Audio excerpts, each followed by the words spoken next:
Good evening, everybody, and welcome to what we are calling the catch-up meeting for the Franklin Park Action Plan. My name is Lauren Bryant, and I'm the project manager for this project for Boston Parks. Before we jump into the presentation, we just want to go over a couple of how-tos and what to expect tonight. Wanted to let you all know that interpretation was not requested for this meeting, so tonight's meeting will be in English only. However, for future meetings, including our upcoming community workshop in May, please know that we're eager to hear all voices and are able to offer translation and interpretation services free of charge when requested. So please reach out to me for more information at lauren.bryant@boston.gov, and we can pop that in the chat for everyone if you'd like that. I also wanted to make sure that you know that tonight's meeting is being recorded and it will be available on the project website in about a week. In case any of you don't know about the project website or haven't been there in a little while, the website is franklinparkactionplan.com, and we'll also put that in the chat for you guys as well. We want to make sure that this conversation feels accessible to everyone and that each of you feels comfortable sharing your questions and comments. Please be respectful and mindful of others' time so that everyone has the opportunity to participate. Once you've submitted or asked a question, please wait until others have also had that opportunity before submitting others. You can always set up a conversation with me or email me if you would prefer that than speaking in the meeting. Also, during the presentation, we're going to ask if everyone can keep themselves muted just to make sure that it's easier for everyone to hear. I know that we all have done a lot of Zooms, so there we go. So I'm hoping that everybody is fairly familiar with Zoom at this point, but at the bottom of your screen, there is a chat feature, so please feel free to use that. And there will be an opportunity at the end of the presentation for questions, but if something pops into your head in the meantime, feel free to put that in the chat, but just know we may not be able to get to it to answer right away. Hopefully that takes care of all of our housekeeping information for right now, and we can jump right into the project.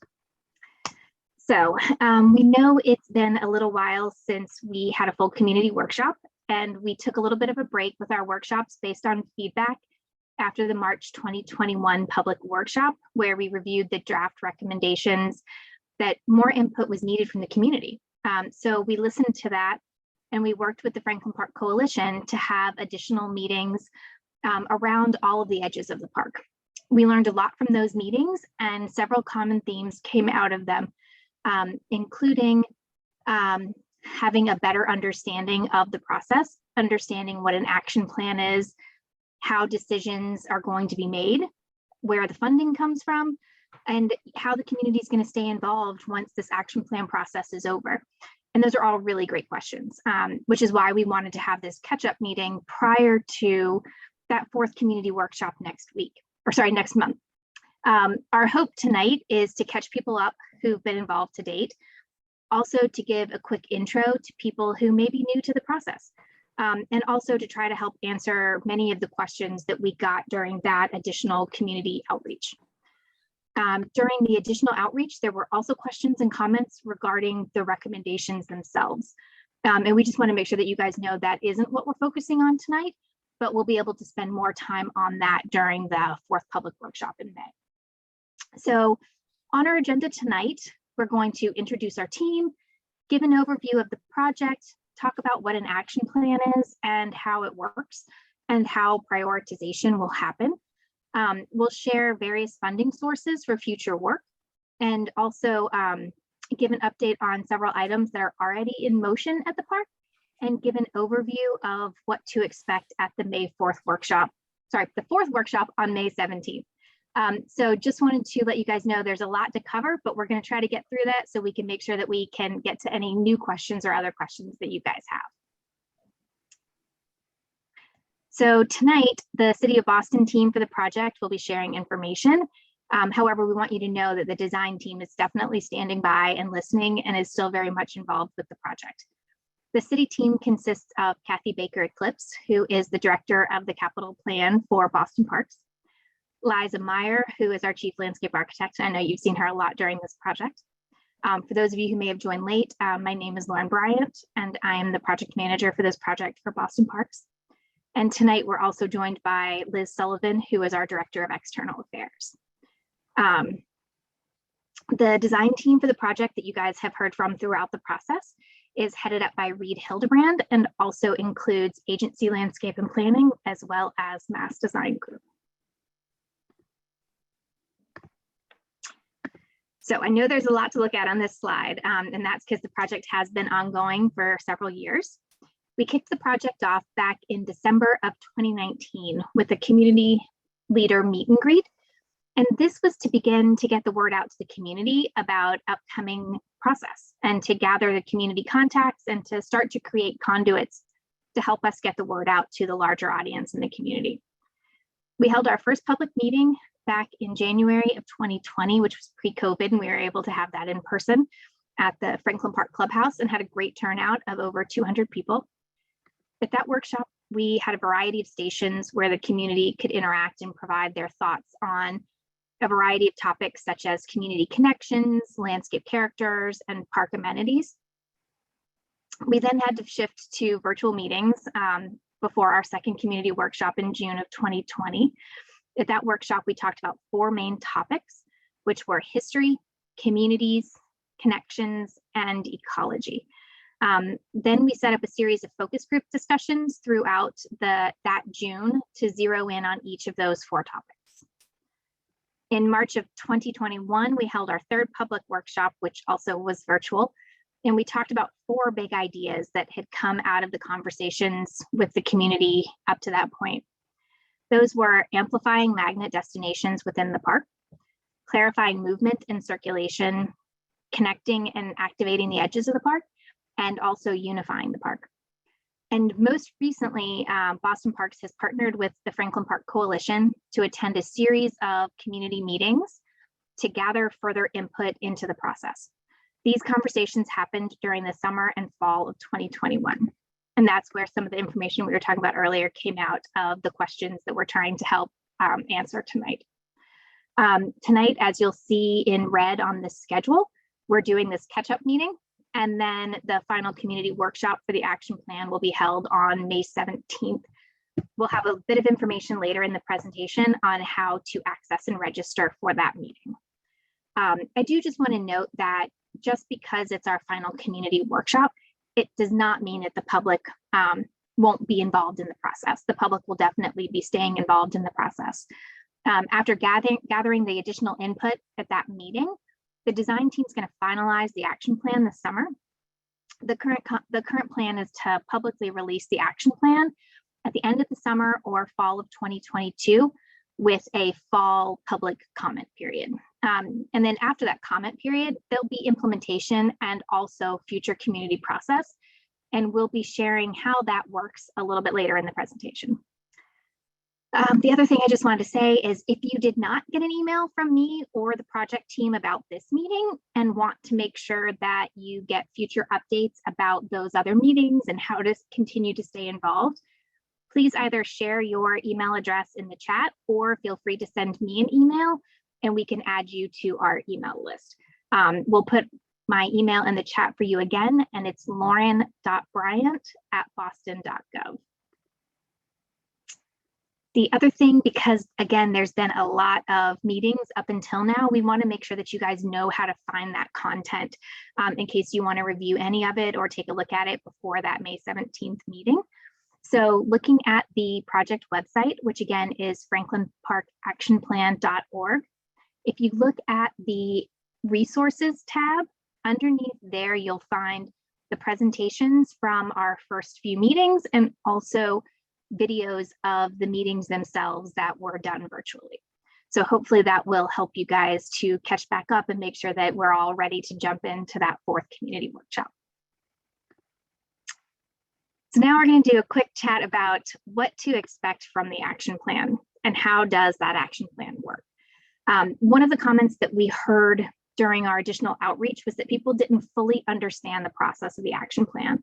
So we did want to share just a little bit about that. There are a lot of things that go into the action plan. There's community and stakeholder input.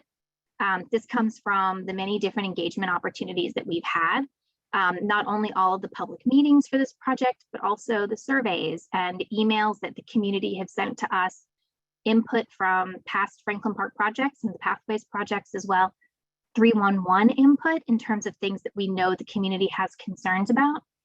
There have been a lot of meetings with internal stakeholders, such as the Franklin Park Coalition and the Emerald Necklace Conservancy, Boston Public Schools about White Stadium, the zoo, the golf course, our maintenance department. So all of that stuff goes into this.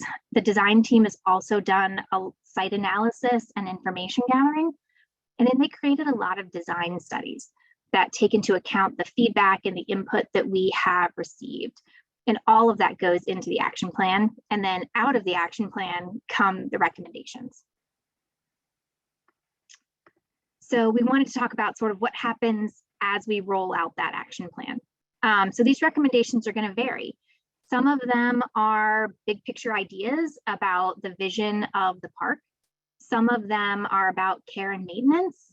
Others are going to be about funding sources and approaches to how we move that work forward in the park.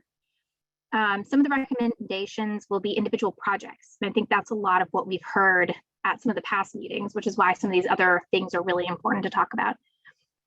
Those individual projects will range in size and scale and have different monetary values. The projects will have different levels of priority, some for safety purposes and others because they're a catalyst to a bigger improvement that happens in the park. These projects will also be implemented differently and have varying timelines. But one thing's really consistent with all of those, and that's that the recommendations will all be based on the big ideas of the action plan that we touched on earlier. So unifying the park, creating and amplifying magnet destinations, clarifying movement, and connecting and activating the edges. So just to give a couple examples of sort of what we mean by that, hopefully this diagram will help clarify a little bit for everybody. Some of the recommendations will be about managing the park, and that could be anything from staffing levels to vending opportunities to permitting and access. Other recommendations will be about maintenance and repairs. We've heard a lot about these type of needs during our community outreach. These type of items are things like adding recycling to the park and increasing litter pickup. Also things like repairing historic masonry. And then there'll also be these park improvement projects, both large and small. These could range from projects like renovating entrances and repaving pathways to re-envisioning the Elma Lewis Playhouse, and also adding or renovating playgrounds. So each of these types of projects will move forward differently and have different types of funding and different processes. And so I'm going to turn it over to Liza now, who can talk about that portion of the work and how those things will move forward. Great, thanks, Lauren. So funding sources. So what are the different funding sources for park improvements? I'm going to talk through a few options that we have at our, have access to. Most park work is funded by capital dollars. And that's what's currently published in the mayor's proposed FY23 capital budget that's been in the news recently. These are regularly general park investments that respond to typical lifespan of park features. So cyclical investments that we know are needed to replace play equipment or renovate fields, that sort of work, pathway work would typically fall under the kind of capital work that Parks takes on. Occasionally, Parks projects are supplemented by state grants or other outside funds, like those that might come from development mitigation or private donations. And then Franklin Park has this other dedicated funding source, which is proceeds from the sale of the Winthrop Square Garage, which we've talked about a lot. That $28 million, $5 million of it has gone into an endowment and $23 million is for capital spending. So the $23 million in the Winthrop Square funds brings a unique opportunity to fund work that wouldn't typically fall within our cyclical park renovation projects. Listed here are some ideas we've heard along the way that could be a good fit for some of the Winthrop Square funds.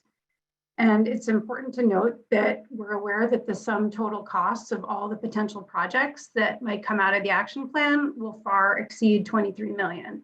So we should all be imagining that there'll be capital funding that will also be a resource for implementing the recommendations from the action plan. And we'll want to look to outside funding so that we can further expand what we can do. And we also need to remember that not all this work is going to happen right out of the gate. We're going to be phasing it over time and incrementally making progress. So then shifting to maintenance, there are other sources of funding for maintenance.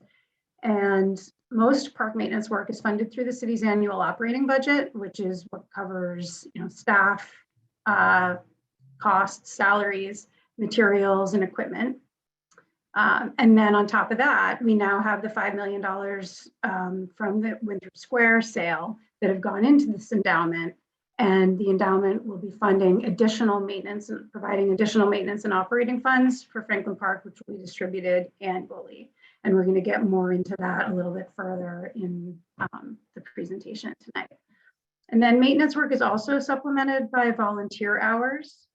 And lastly, you may have heard of the city's new and emerging Power Corps program, which is expected to launch in May, which is a workforce development initiative to expand access to green jobs through paid training and hands-on work. And the program is modeled after a successful Power Corps program in Philadelphia. And here in Boston, it will focus on tree care, urban wild maintenance, and park rangers work in its first incarnation, and it may develop and morph over time. But we think that the program will be pretty exciting in terms of opportunities for green jobs, for the Parks Department, and for helping us meet some of what we'd like to achieve at Franklin Park. So I think we'll hear more about that in the weeks and months to come. Next slide. All right, so let's go a little bit further into what Lauren started talking about, which is the process of how the action plan goes from the ideas to implementation.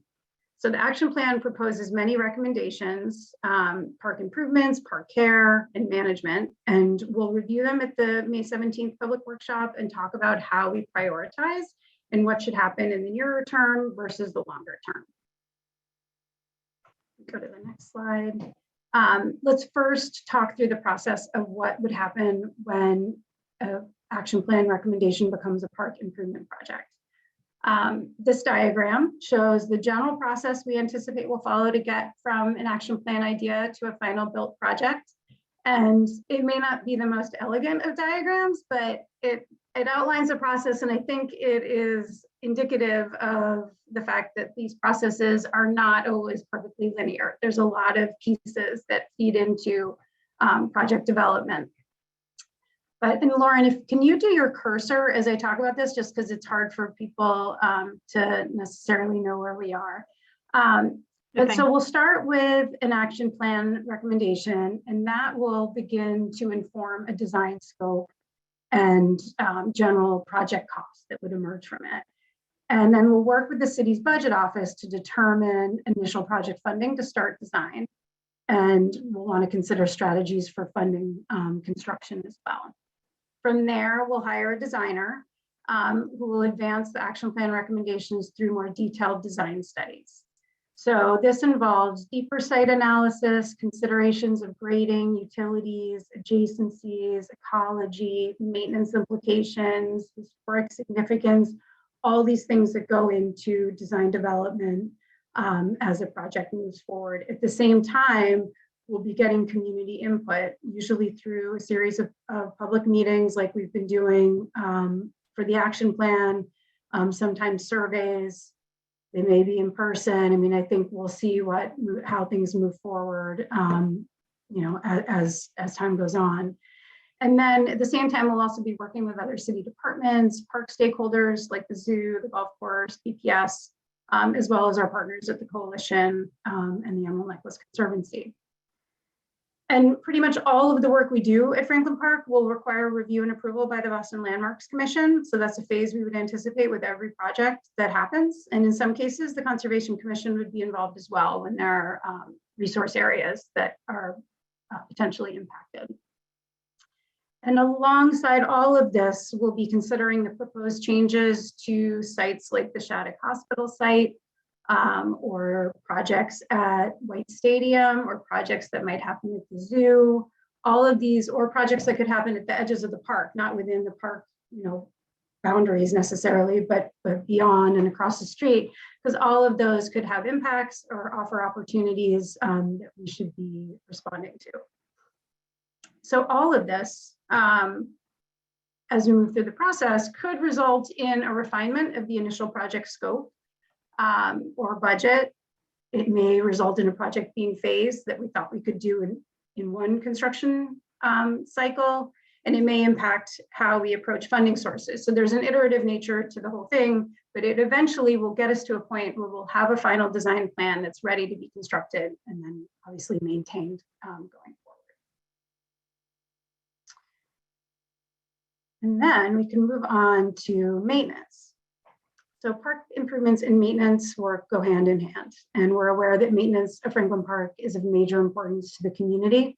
The action plan will include maintenance recommendations, and Boston Parks maintenance staff have been engaged in the action plan process along the way and will continue to be as we move forward. But implementation of maintenance recommendations doesn't follow a predictable process the way capital improvement projects do.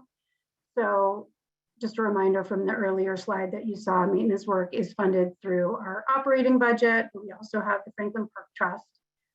And not all maintenance activity is performed by Boston Parks maintenance staff. And maintenance changes can be trickier to implement because they involve our overstretched operating budget. It involves equipment challenges or a need to get new equipment. We have to always think about the needs of the park system as a whole, not just the needs of a particular property, which can just mean a balancing of resources that is tricky. But as a whole, we'll be working to elevate the standard of care at Franklin Park by engaging all of our maintenance resources, from park staff to volunteers to Power Corps. And we'll continue to collaborate with the Franklin Park Coalition to stay informed about community maintenance priorities, as we have been doing over the last several months leading up to the Franklin Park Trust meetings. So with that, I will turn it back to Lauren to talk a little bit more about the trust. Thanks, Liza. So I know we've mentioned it a few times tonight, and it's definitely been brought up a lot during this entire process for the project, and rightfully so, because it's a really exciting resource. Like Liza said, both the money that came from the Winthrop Square sale in order to help with both capital and maintenance. But people have asked a lot of questions about how does that work and what can the money be spent on? And so we wanted to make sure that we answered some of those questions as well. So the funding, like Liza said, came from that Winthrop Square garage sale. The $5 million was set aside for an endowment fund. So the earnings that come off of that fund each year will be then used for both enhanced maintenance, but also programming within the park. And the way that the trust is set up, the funds will be split 70% for maintenance and 30% for programming purposes. So Boston Parks will work with the Franklin Park Coalition each year to create a work plan, and that plan will then get presented to the Franklin Park Trust for approval. The endowment is managed by the Franklin Park Endowment Trust, which has 3 trustees. One of those is a member of the Franklin Park Coalition. One is a mayoral appointee, and the other is the District 7 City Councilor. There have already been a series of meetings to launch the trust and to develop the first year's work plan. However, we haven't been able to have the meeting yet to vote on that first year's plan. So once we have that, we can send out an update to everybody on that as well. That being said, we did want to give you an update of what the draft plan has in it for the first year. So the first year's work plan for enhanced maintenance has items such as annual maintenance contracts. And those are going to be things from recycling collection to enhanced trash collection, swing gate management, drain cleaning, that sort of thing that we're hoping we can do on an annual basis to enhance what our crews can do on a regular basis. They also will be things like masonry repair from some of the historic masonry, resetting steps, woodlands management, which we know has come up a lot in a lot of our meetings, and invasive removal. And that also, the invasive removal would be an annual thing because we all know it's not just a one and done with that. Also hazardous pathway removals, or sorry, repairs, and not removals, but to repair them. Playground maintenance, and also seating and picnic area restoration. So those are some of the maintenance items that we're looking to hopefully do that first year, and then there'd be a new work plan each year after that. There also are programming items that are in the first year's work plan, and that includes things like music and special events in the park, things like education programs and fitness and art activities.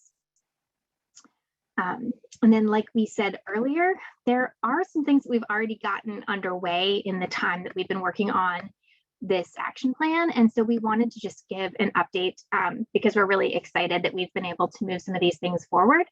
So we wanted to just share things that are already in motion. One of the things that we have done is to have a study done that was a make safe study for the bear dens.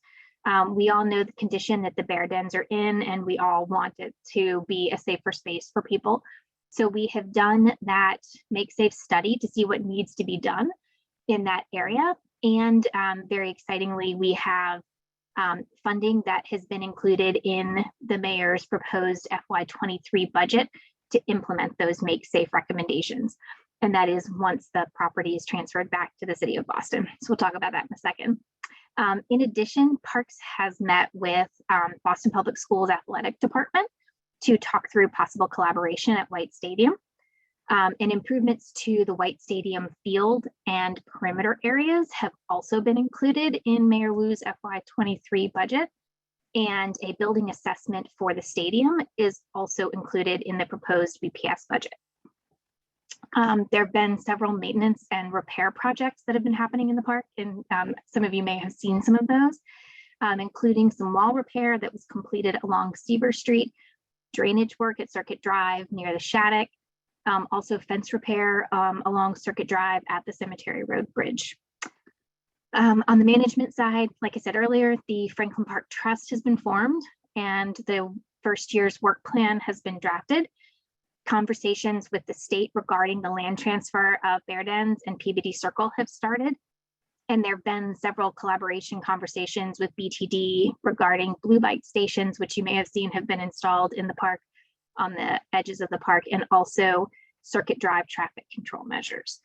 So we're excited to keep these items moving and to get some more items in the works. And with that, I'm going to go ahead and turn it back over to Liza.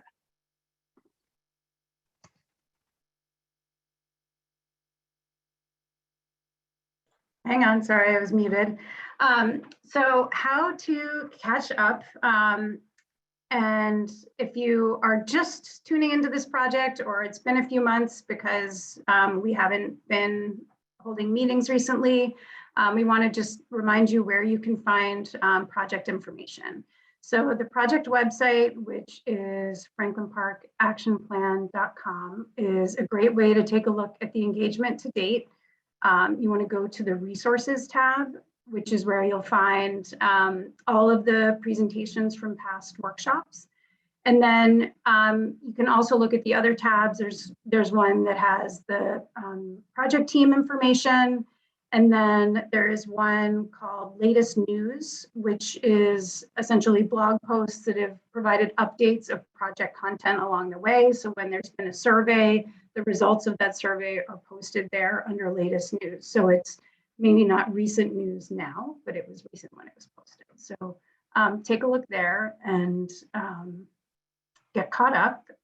And then next.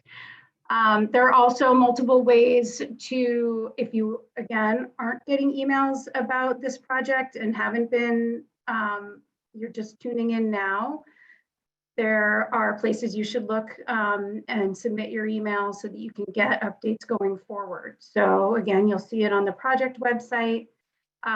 You can go to the Franklin Park Coalition. It seems to be hopping around. There we go, franklinparkcoalition.org. Their website has good resources. Their newsletter is important. And then remember that Boston 311 is a great way to report any concerns, whether it's maintenance concerns or incidents in the park that you want to make us aware of. Be sure to use that resource because it's where all that information gets collected. And I heard from the coalition that they recently put on their website a place where you can go and immediately zoom in on recent 311 requests for Franklin Park itself. So they've figured out some sort of widget to be able to collect all of those and make them visible on their website. So if Franklin Park is the place that you visit most and want to keep track of, you can use their website to see the status of all the maintenance requests that are out there, or repair requests, or whatever it is.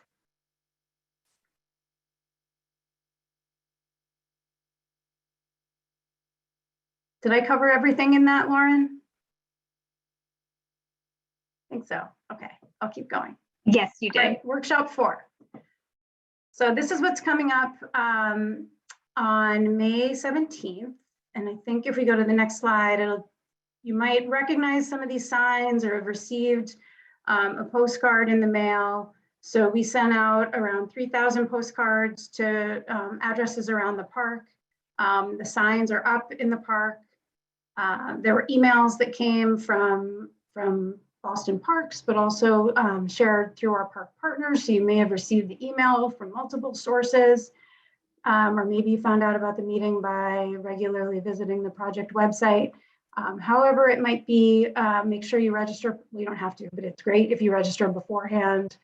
And just know that there are 2 meeting times at 12 noon or at 6:30 p.m. The content's the same either way, so it doesn't matter which one you come to, whichever is more convenient to you would be great.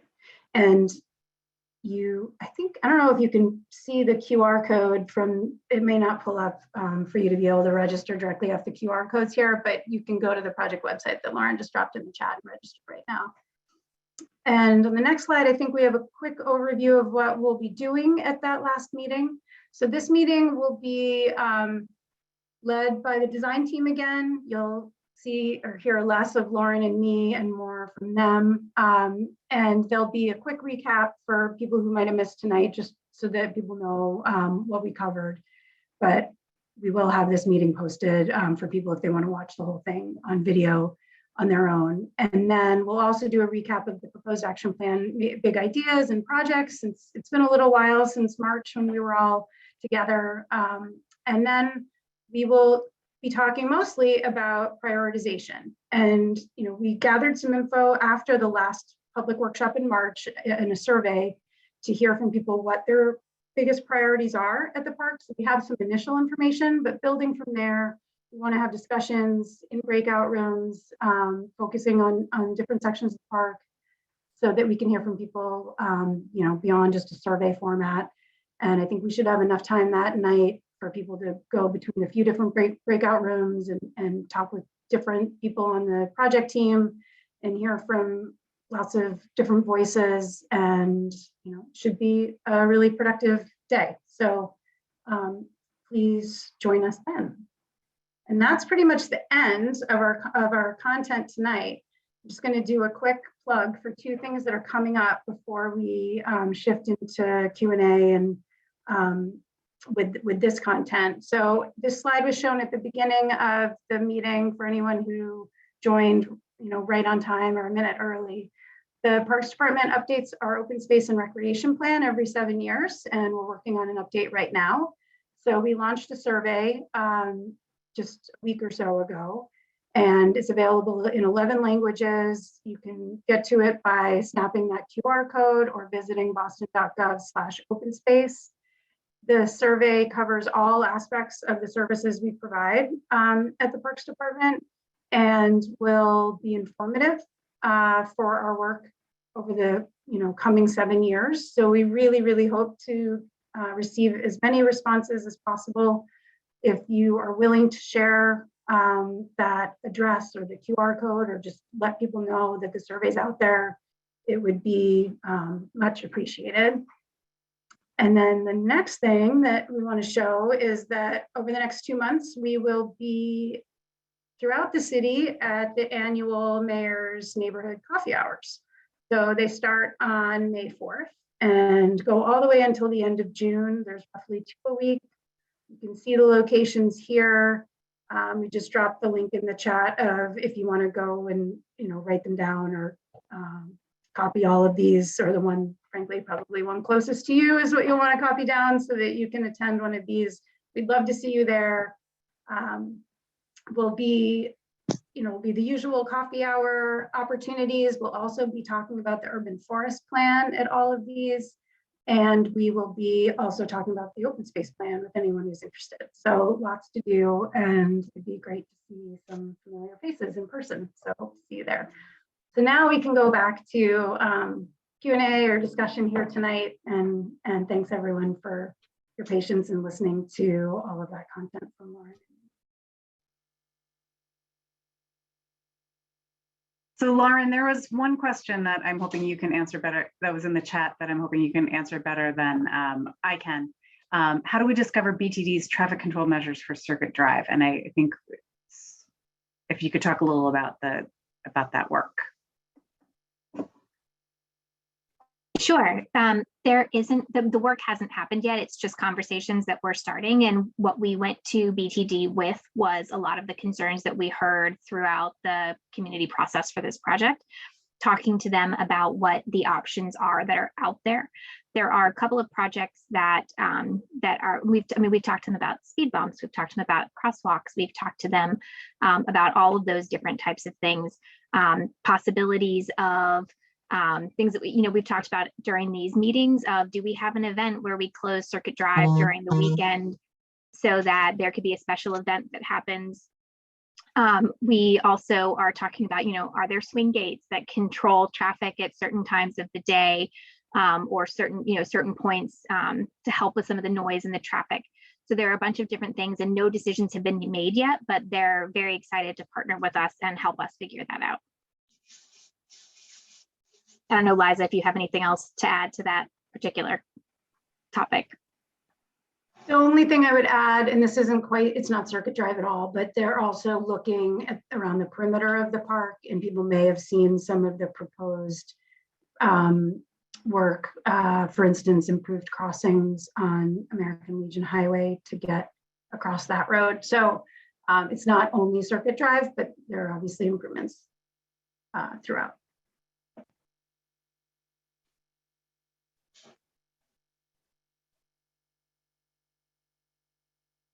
Sarah has her hand raised. Liz, is it possible to unmute her to make sure that she can chat with us?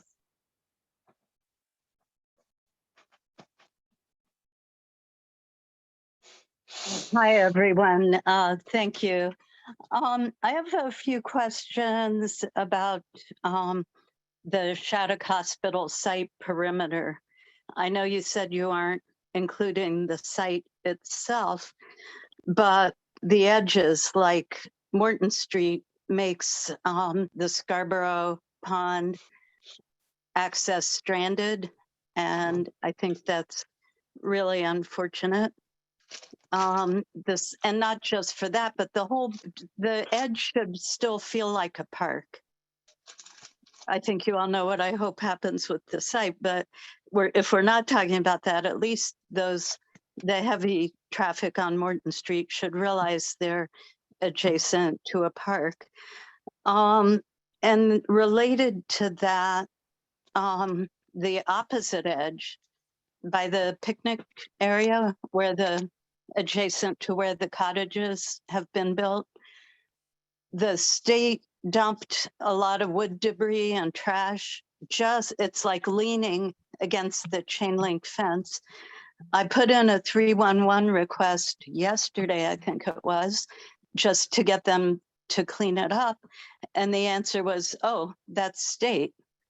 And so just, again, that's very not park-like, and it also feels like a fire hazard. And so hearing you talk about collaborating with the state and maybe acquiring White Stadium or Peabody Circle, I would put in a strong plea to do better at the Shattuck perimeters. Yeah, and we can try to look into the wood debris and see if we can do something about that. Thank you. Thanks, Sarah.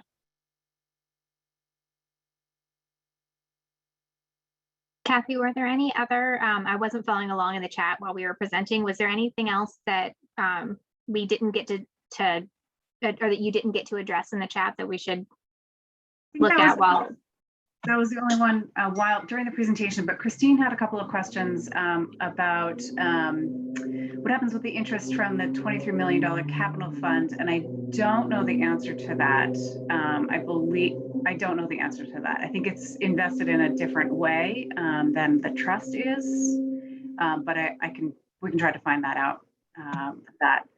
And then the other question was, in addition to the traffic measures, parking and management of the zoo is a constant problem in the warmer seasons. So is there, I think that, could you address that? You know, I think that some of the no, we can't fully address the traffic management for the zoo in the warmer season, right? We know that's a really big issue, and the zoo has a lot of demand of people who are trying to arrive there by car.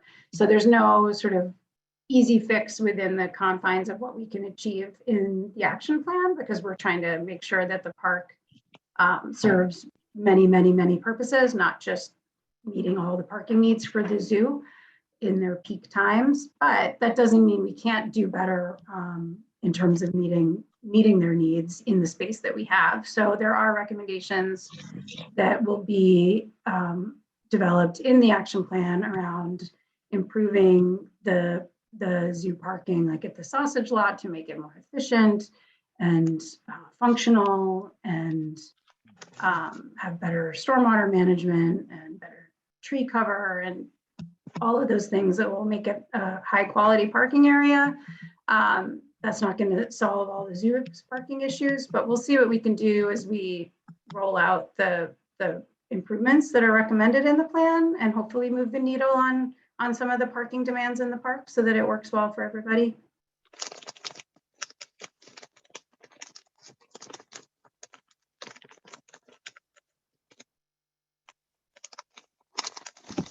Carrie has their hand up. Hello. Hi. Yeah. So thank you for this presentation. It's really great, and I'm glad to see that it's coming forward after like the hiatus from COVID and all that. But what I don't see on any of these documents is like a certain timeline for phases and implementation. Do we have any of that currently, or is it a matter of to be determined based on certain steps being completed?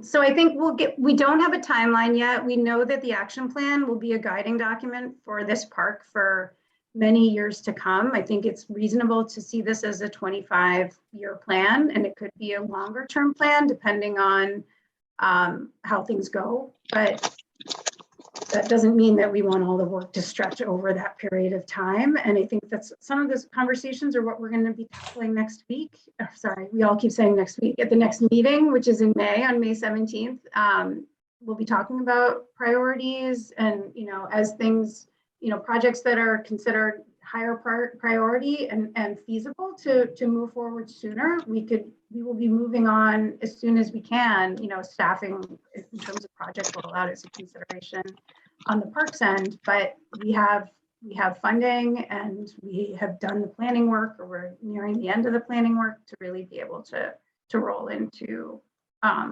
implementation. Oh, thank you for that. And then I just have a follow-up. There was talk about this Circuit Drive flow and all that. But I think part of the action plan was like completely like redoing the north end of Circuit Drive into pedestrian access and cutting it off to the flow of traffic. Is that still is that a definite, or is that a, to be determined? That is to be determined. So part of what we heard, and it was one of the comments or one of the possible recommendations that we heard a lot of comments, both positive and comments that had concerns about it in that process with the community engagement. And so that is one of the things that, and we can talk more about it at that May meeting. But there are other options and other alternatives and sort of what we're calling stepping stone changes that could happen along Circuit Drive. So it's definitely not a definite, but it is still an option of something that could happen down the road. Okay, well, thank you for that. Yeah, I'm as a pedestrian without a car, I'm like, totally want to see more pedestrian friendly on the north end. So thank you. And I Liza, just did you want have to something? clarify, well, I think just as a point of clarification, and again, we'll spend more time on this going forward, but the north end, the sort of the main idea of opening Circuit Drive more to pedestrians and bikes was through the middle section, not necessarily at the north end. If the north end is the zoo entry side, I'm not sure, because there's the the park's diamond shape, so the north is multiple places, but really it's between the Shattuck and Valley Gates that we see the greatest potential for reducing or removing car traffic. There would likely continue to be car circulation at either end of the park because we have destinations at either end of the park that people rely on being able to get there by car. The zoo, the golf course, the Shattuck. Yeah, I saw that there was a certain loop that went from opening a certain area for traffic to loop around over to I forget what road that is. Yeah, it's Seaver. Yeah, and we're looking at again at the planning level. There's some great ideas there, and we'll want to look at those more, from a traffic management level before anything moves forward. So, yeah. Thank you.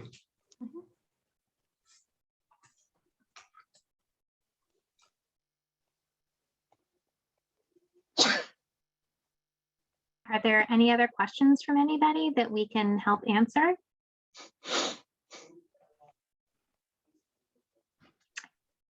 Thomas, you've got your hand raised. Are you able to unmute? Yep. Yes, thanks. That's a great presentation for the most part. And I have a question about, there was one of the slides talks about woodland management. Here, let me put on my video as well. One of the slides talks about vegetation management. I think Liza mentioned, she used the word woodlands, which we've all been using a lot in terms of, but the vegetation management and invasives removal. And I'm wondering, I've never seen a plan for that. I've never seen, it happens here and there.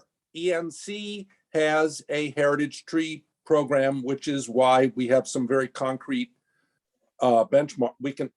There's a management plan we can hold up and say, this is what we're using to guide the management. And so I'm curious about, I'd like to hear more about that and how that is going. Maybe this is, that's in the action plan, so it'll come further. But we need to have benchmarks that things are, you can't manage it. This is one of the problems we have with the ongoing maintenance for years, is that it just happens willy-nilly. Calls go into 311, they get dropped or not, etc. Snow farms, the list is endless. We all know it's endless. But I want to know, what's the idea about planning and actually ending up with plans that we can point to over this 20 years or whatever you described it as, so that we can say it's not just up to whoever's driving the truck that day or what have you, which is what we're used to for many years. I'm curious what you guys have to say. It's a really, really important, good point, Thomas. And the action plan, it will begin to address that question. There will be, the team has given a lot of thought to providing guidance around woodlands management, around sustaining and enhancing the ecologies in the park. It's still at a high level, right? This isn't a document. It's not a work plan. It's a guiding plan. So I think we'll also want to look to the woodlands management plan that the Franklin Park Coalition did in the 2000s, and that document is still a good resource and should be revisited to see what pieces of that are applicable today and can be informative to our work going forward. And we may find that what we need is a real focused work plan specifically on this question.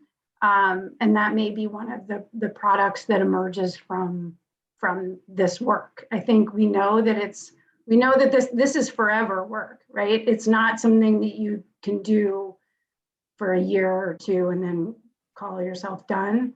It's also something that bridges from sort of capital work, which is what Lauren, Kathy, and I focus on, to maintenance and management, which is not what we focus on. So I think it's important for us to really, if we're going to have a real conversation about this, it needs to include all the people who will be engaged in it, because it's it transcends an investment in one project. So it's good to know that people like you, and I know many, many others on this call and those who aren't on this call, are aware of this need and can frankly help inform us to make sure that we're doing the right thing and that we're held accountable to what the plan recommends, so that we're successful in the long run. Because I think we have an opportunity with the funds that the park has right now, to be able to do things that we haven't been able to do successfully in the past. It's not $5 million in a maintenance endowment isn't, it's of course it's not enough and it's not perfect, but it's a really good start. And I think that allowing, the fund allows us to be looking at annual maintenance planning that we weren't doing before. And that should really set us in a new direction, I hope. Yeah, I just hope, I think that's great. What your comments are very astute and right on. And I think we're all very excited about the resources, the potentials, and to have this stuff baked in is going to be important to have the process so that, because we can all point to things where capital work literally, not just figuratively, washes down the hill, and so that's always going to happen in any park, but it will be wonderful if the better we can bake in processes so we can minimize that we want it all to work, as you say. So thanks very much.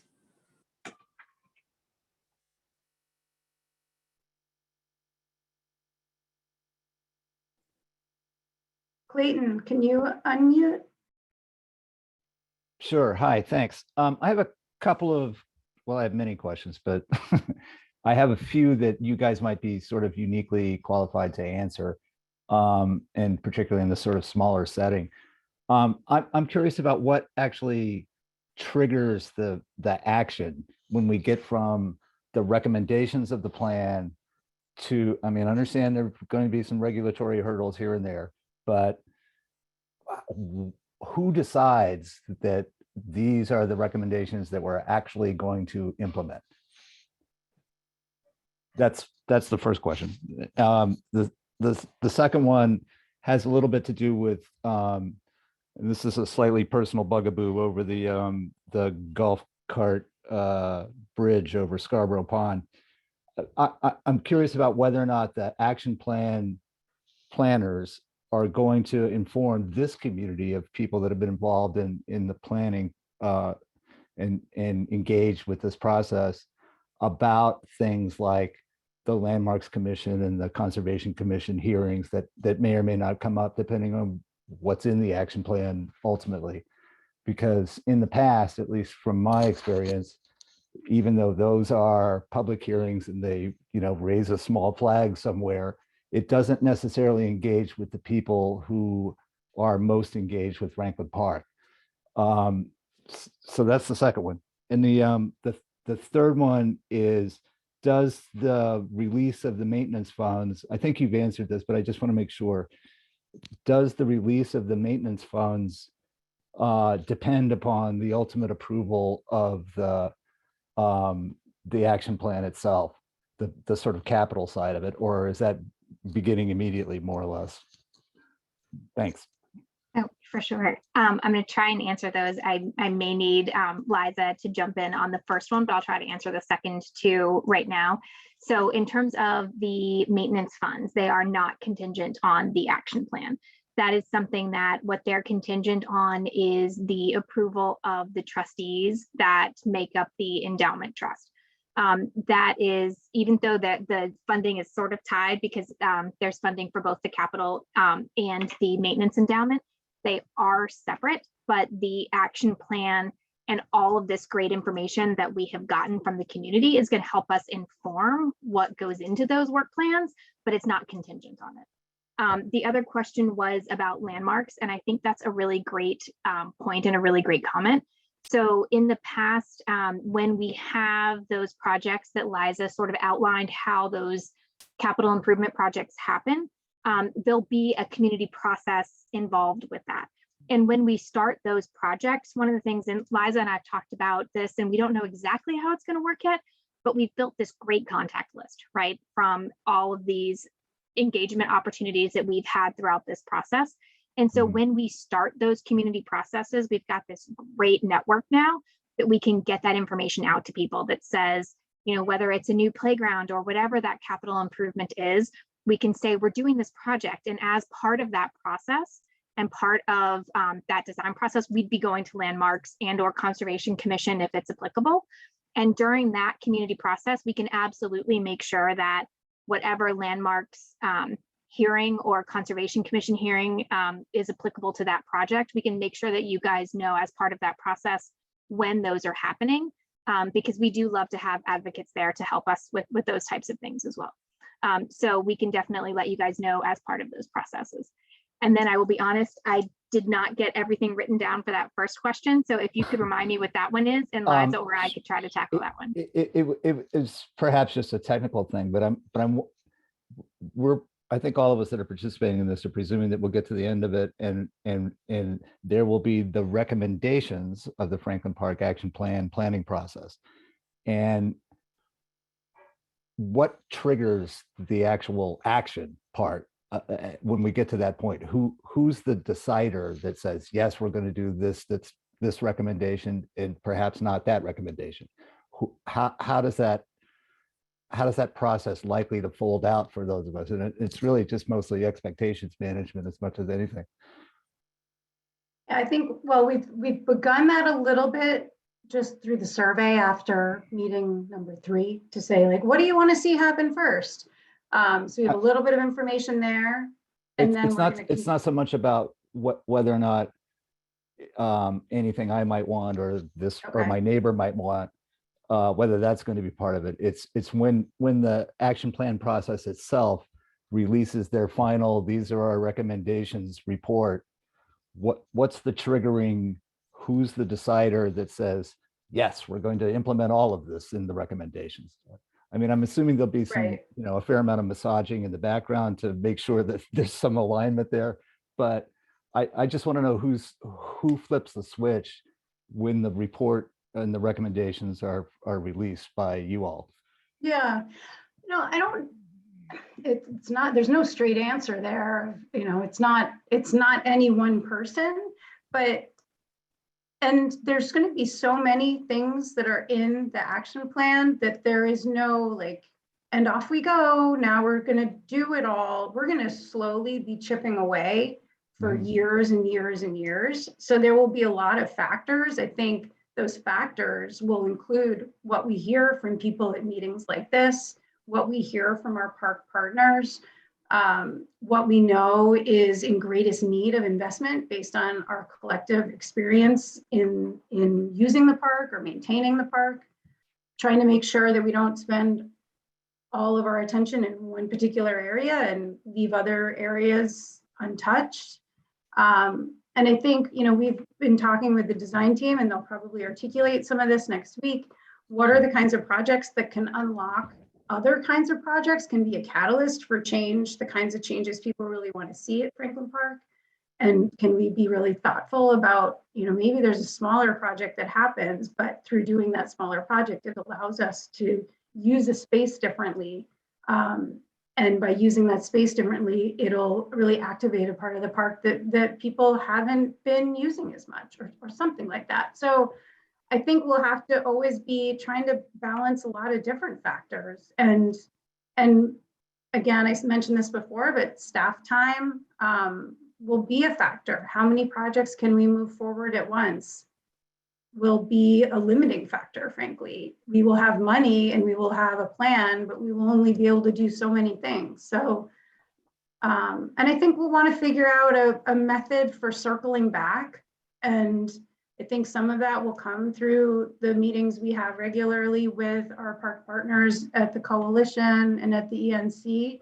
But there probably may need to be other ways of circling back. Lauren and I were talking earlier about, do we end up with something? I mean, maybe this is too distant sounding now that I'm saying it, but like a newsletter update where people are hearing, this is what we've done and this is what's coming.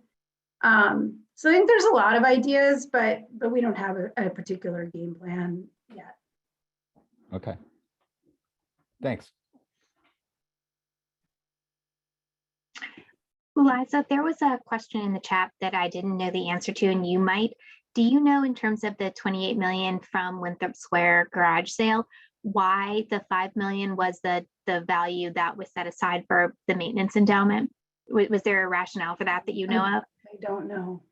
Okay. Yeah, I don't, unfortunately, I don't know. I think I wasn't involved in those conversations, so some of this is speculation, and some other advocates may know some of the history a bit better. But I think that there was a recognized need that there was that Franklin Park needed funding in not just a one-time infusion of projects, that it really needed something that would be longer lasting. Both Franklin Park and the Common were the recipients of some of the proceeds of this. So I think the $5 million was kind of this is something that would be something that could spin off a significant amount of money to sustain the park in a long-term way, but I don't know exactly how that dollar figure was determined. And it is an endowment, so we are spending the interest off of it and not touching the principal. So it's in perpetuity.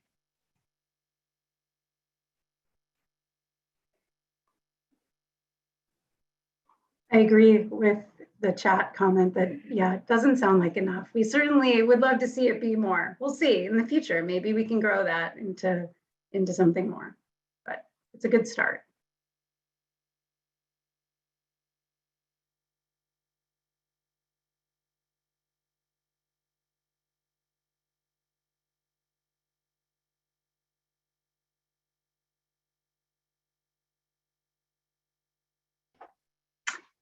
Karen asked, Sorry, go ahead, Kathy. I was just going to say, Karen asked what the endowment has been used for so far. Lauren, I think that's yeah. So it hasn't been used so far, Karen, I think is the best way to put that. So with all of COVID and everything else that's been going on, the trust, it took, unfortunately, a while to get the trust set up. That being said, it has been 3 years, and there is also now 3 years worth of that interest as well. So we didn't lose any of that money. So there's actually a little bit more than there would have been if it had just started this year. So we do have some that we're hoping to maybe do a little bit more this year to get some projects kicked off and make a visible difference. But none of that money has been used yet and won't be until we're able to get that meeting scheduled for the trust to vote on that first year's work plan.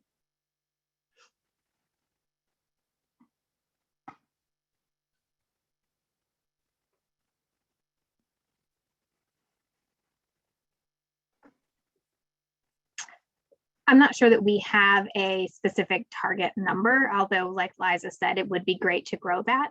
And that would be something that would be wonderful to partner with the coalition or the ENC to possibly be able to try to do that as well.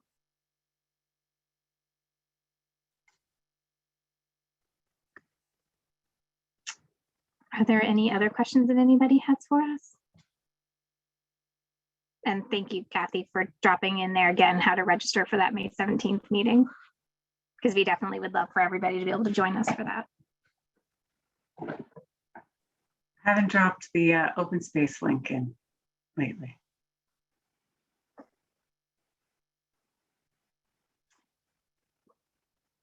Thank you, Sarah. It's good to have that case number too. So we'll, like I said, we'll try to look into that and hopefully we can work with the state to get that cleaned up. I know that area has been an issue in the past as well, even with just trash bags and other things. So hopefully we can have those conversations and maybe get some of that cleaned up, especially because like you said, it is a fire concern too.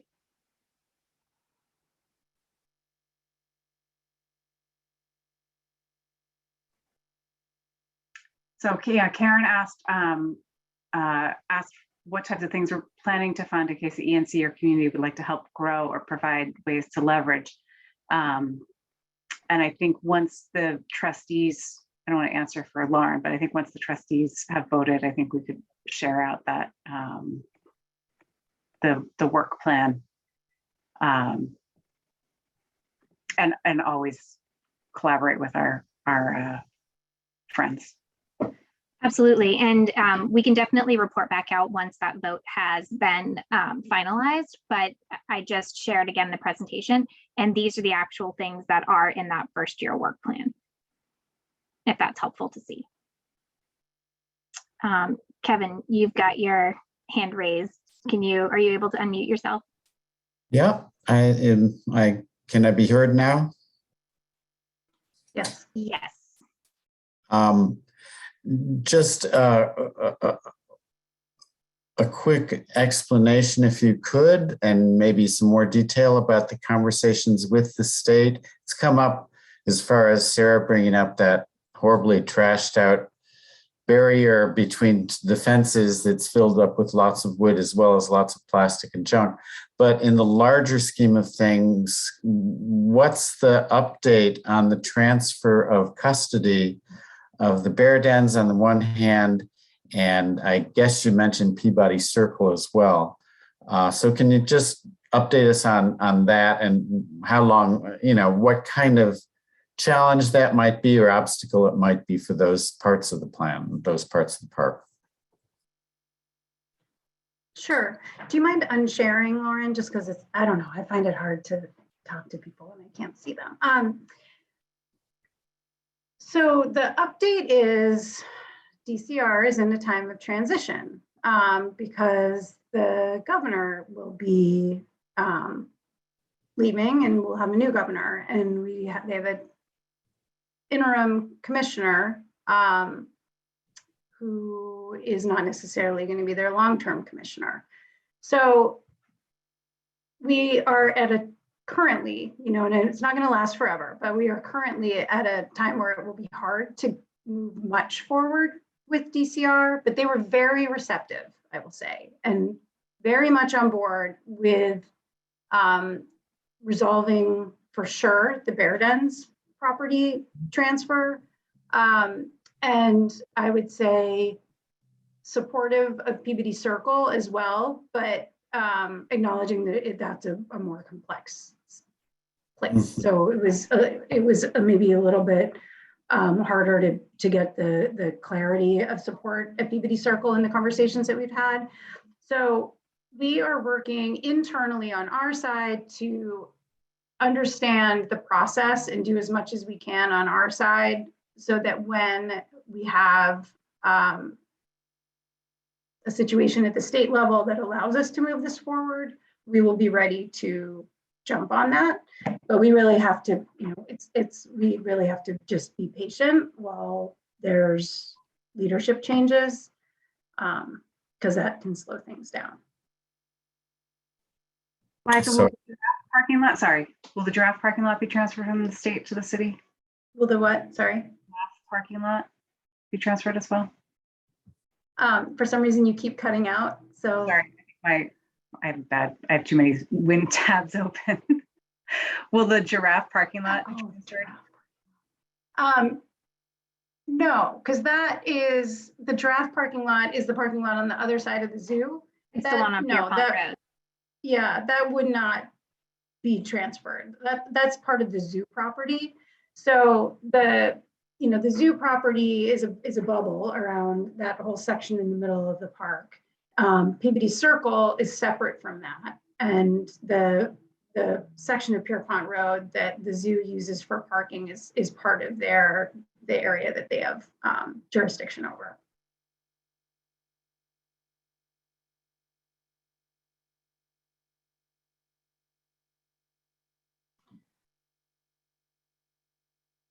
So police department jurisdiction isn't something that I can speak to, but I can say that the transfer, if and when we can do the Peabody Circle transfer, it would simplify policing at the park entrances, which has been something that's been quite active in the last couple of years. Whereas now we have state police at one end of the park and city police at the other end of the park. If the city has control over Peabody Circle, it'll be city police at both ends, which may make things easier. I don't know enough about policing to know whether it's been complicated with both the city and state, but I would imagine it'll be more straightforward if it's all city.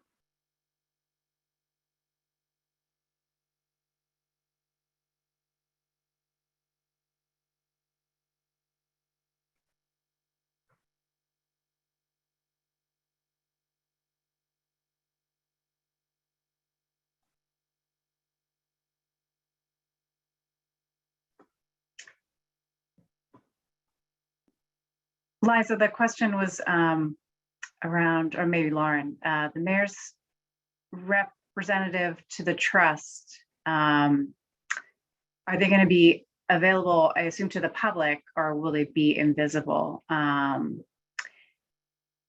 think they're, yeah. I've been at a few of the trust meetings. I'm not fully involved in the process. My understanding is that those meetings are open to the public. They are public meetings and anyone can attend. So I'm not exactly sure with the question of them being available. I mean, they will be at those meetings, which are public meetings, but I don't think that there will be separate public conversations specifically with them. I don't know if that answers the question or not. Yeah, that was my question. I'm just curious. I mean, I remember seeing the trust documents and I know there was a glitch when former Mayor Janey was both the counselor and the mayor. So I'm glad to hear things are in motion there but I can just imagine it's one of these things where the process could actually gum up what's going to happen. So it sounds like you guys are on top of that. And you're absolutely right. And that's what we have been running into the last few years. And we have made a lot of progress, I think, but there still are a few more little glitches. And hopefully, I think once we have that first meeting, the first vote meeting, I think we'll all feel a lot better about it continuing to push forward. But we are making sure that it doesn't get lost now that we have gotten that ball rolling. I think it's great, and I want to be on record for saying $5 million is an excitingly large amount of money compared to $0 million. Absolutely. We're all really excited about what it can bring, but I completely agree. If we could get that even higher, that would be amazing. Yeah. Lauren, could you talk to a little bit about the new gates and that are going to be installed later this year? I think the entrance to the giraffe parking lot to quell opportunities for late, middle of the night partying from large groups of people congregating by parking vehicles at the back entrance to the zoo, and about who is going to be managing these gates. So yeah, absolutely. I'm happy to chime in. I know Kathy, you've been working with Rob specifically on some of those, or Tom, sorry, with some of those locations. And when I don't know specifically when they're going in or what the final locations were, but in terms of the management of them, that's one of the things that is in the annual contracts that we were talking about with the Franklin Park Trust. And one of those contracts would be swing gate management, opening, closing at night, opening in the mornings. And we would have to come up with a plan with which gates those are that would be closed daily, which ones would be opened. But I know in addition to things like the gates that we're specifically asked about now, there are definitely some concerns about, some parking lot gates don't get opened, or the gates that go from the Shattuck area to Scarborough Pond, where we have those accessible parking spaces now, that doesn't get opened every day. So there will be a plan on which gates get opened and closed when, but in terms of who does that work, that's a contract that we're hoping that we can put together so that it's not taxed on our maintenance folks or the rangers when that's not something that they really have that ability to do. But Kathy, in terms of where the locations ended up or that schedule, I haven't been involved in those conversations as much. I think the schedule is to try to have them installed by Memorial Day. And I think one of the locations was at the Blue Hill Ave and the end of Columbia Road entrance, and the other at, I want to say, I think it was closer to the Shattuck. I don't know exactly, but somewhere in to allow access to the Shattuck, but not all the way past Valley Gates. But I think it was anyway. I don't know the exact location. Yeah, maybe just after the circle, I think. I think that's right. So you could turn around and go back out. Yeah. So those would be permanent installations, and then the exit gate at the old road extension on Blue Hill Ave would be sawhorses for now, so that those could be, so that somebody who was in that area would have a way to exit, and the police would be involved in that management. So we're still working out some of the details clearly, but the goal is to have that installed around Memorial Day. Can I ask a follow-up question? Because that was my question on the chat. Is there a space for that right now? Okay, Sure. So I understand that long-term planning needs to happen when thinking about who will manage this, because I think about in terms of as the city moves funds away from Boston Police Department towards other things, obviously we can't keep on depending on the police to do the sort of gate management. And I get that the trustees will vote on that. But then for the summer, who's going to manage it? Is it still going to be BPD? And I'll mute myself now. And you might not know the answer, but that's who's been doing it in the past with a combo with the Parks Department. And so I'm just wondering, does anybody know the 2022 plan for this, and what can neighbors and residents expect? Yeah, my understanding is that the sweeping it when it's closed is a public safety issue. So the police want to be involved in that aspect of it. Opening does not need to be them. So I think it would be a combination of a couple of different parties depending on the time of day. I think that's the plan for 22. And Kathy, you may know this. I know, and Dorothy, I think I remember seeing you at the task force meetings when some of these, was that you that was there when we were talking about some of this at those meetings? And I don't know, Kathy, if those are continuing. Do you know that were happening with the police and a lot of neighbors? I don't know the answer to that. Okay. We can find that out. Do you mean, are there conversations happening with the police department and neighbors? There was a task force that the police and Boston Parks and representatives of neighbors throughout the park or surrounding the park were involved with, and I was invited to a couple of the meetings, but I do know that there were conversations then about how the police were working on that, trying to help with a lot of the concerns, and that's what I wasn't sure if that's what you were talking about. And how they've been doing that, but I don't know. As far as I know, that task force was a set series of meetings. And I just wasn't sure if those conversations were happening outside of that still. But we could definitely check in with our. Go ahead, sorry. So those aren't happening right now over the course of last summer, but Commissioner Woods and Chief Mariama White Hammond would have the info on where all that landed. But it was very helpful. And again, I understand that we are, as a city, thinking about rethinking our budgets and how we pay for things. So I think the forward thinking of these logistics is important, and you're doing that. And so I thank you for doing that, because I think that we can't keep on depending on the police to do these kind of things. Or at least we can't exclusively depend on the police to be doing these things.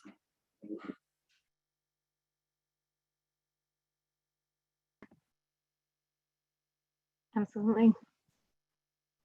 Well, does anybody else have any other questions for us? I appreciate all of these. These are really great and give us a lot to think about leading into our May meeting, and also things to think about with the trust and how some of those communications and other items move forward. So I really appreciate all that feedback that everybody has given us tonight.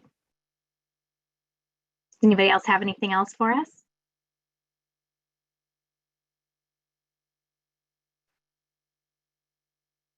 Wonderful. Thank you guys all for joining us. And again, we appreciate your time. And like Kathy just dropped in the chat, feel free to email me to ask any questions or to jump onto the project website to get caught up again before that May 17th meeting. Thanks, everybody. Thank you.